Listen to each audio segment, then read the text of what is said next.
Ever been so buried in snow you've had questionable ideas? Like, say, strapping a flamethrower to your car, or maybe a giant microwave death ray. Well, believe it or not, Matt, your unhinged idea of a car-mounted flamethrower is somehow the less crazy option here.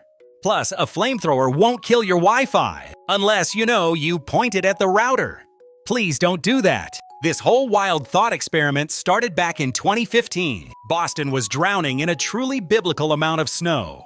We got more snow in a single month than Anchorage, Alaska typically sees all winter.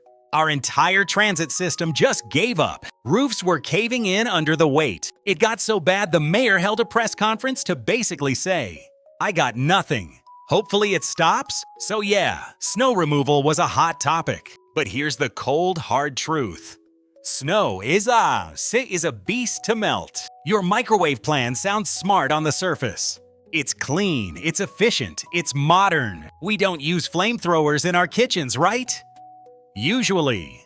But microwaves have a fatal flaw. They're fantastic at heating liquid water. They basically make the water molecules dance like they're at a rave. But ice, frozen water, the molecules are locked in a crystal prison. They just stand there, arms crossed, ignoring the music. It's why defrosting stuff in the microwave is so uneven and awful. Okay, so microwaves are out. What about other toys? You could blast the snow with infrared heat lamps, or maybe some high-powered lasers Dr. Evil style. But no matter your weapon of choice, you hit a much bigger wall. A literal wall of energy demand. Melting snow is an energy-hungry monster. To melt just 1 tiny gram of snow, you need a whopping 335 joules. Let me put that in perspective for you. A classic 60-watt incandescent light bulb could melt about a pound of snow in an hour. Not very impressive. If you use a modern efficient 60-watt LED bulb, you'll be there for 6 or 7 hours just for that 1 pound. So no, a light bulb is not a bright idea in this case. Now let's scale this up to your car. Let's say you get a foot of snow, which is like an inch of rain, and you want to clear a 9-foot wide path while cruising down the highway at 55 miles per hour. This is my favorite part. We can just throw all these annoying, mismatched units into a calculator that does the hard work for us, and the number it spits out is 574 megawatts. 574 megawatts. That's not the answer we wanted. That is a catastrophically huge number.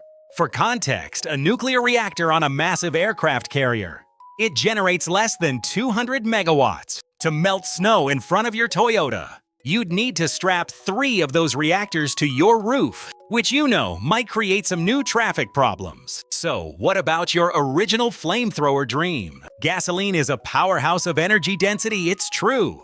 But even that isn't enough, not even close.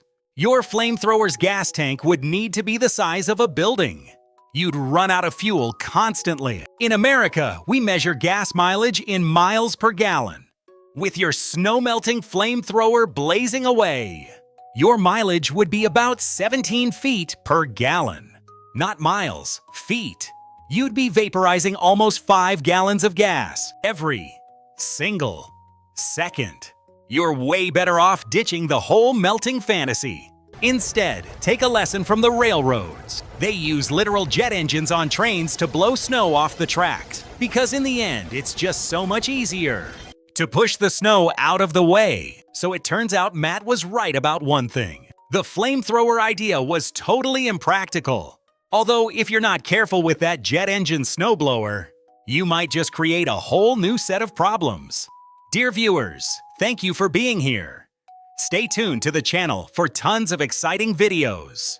Don't miss out. Comment, share, subscribe, and hit that like button.